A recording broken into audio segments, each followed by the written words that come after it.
الله وبركاته. الحمد لله وحده والصلاة والسلام على من لا نبي بعد. أما بعد فأعوذ بالله من الشيطان الرجيم.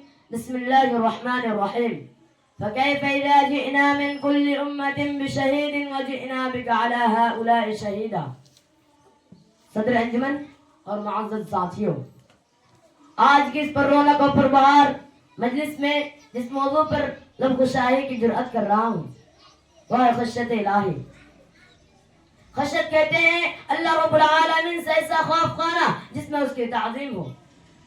میرے بھائیوں، انبیاء علیہ السلام میں جہاں بہت سارے خوبیاں تھی، ان میں سے ایک خوبی بھی تھی کہ وہ معصوم ہوتے ہوئے بھی حد درجہ اللہ رب العالمین سے خشیت رکھتے ہیں. ان کے خشیت سے روتے تھے، سسکتے تھے اور آنسو بہایا کرتے تھے.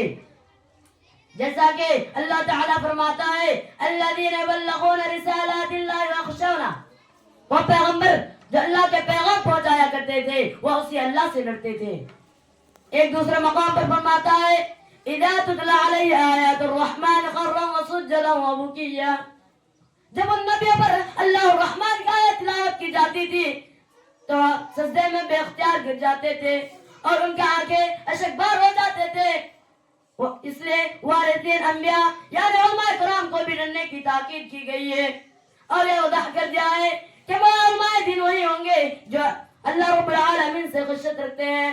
جیسا کہ اللہ تعالیٰ فرماتا ہے انما یخشى اللہ من عباده العلماء، اللہ سے اس کے وہی بندے ڈرتے ہیں جو علم رکھتے ہیں.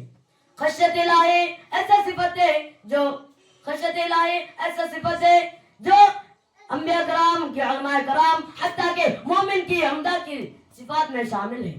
جیسا کہ اللہ تعالیٰ فرماتا ہے انما المؤمنین الذین اذا ذکر اللہ وجلت قلوبهم واذا تلیت علیہم آیاته وزادتهم ایمانا وعلی ربهم یتوکلون. مومن کی شان تو یہ ہے جب اللہ کی ذکر کیا جاتا ہے تو ان کے دل دہل جاتے ہیں اور جب ان کی آیتیں پڑھ کر سنائی جاتی ہے تو ان کے ایمان میں زیادہ کر دیتی ہے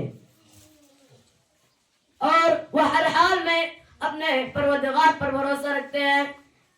معزز حضرات، اللہ تعالیٰ کے فرشتے جو ہمیشہ اللہ تعالیٰ کی تسبیح و تحمید کی بڑائی اور تعریف اور توصیف کے مشغول میں رہتے ہیں، وہ کسی حال میں اپنے رب کی نافرمانی نہیں کرتے.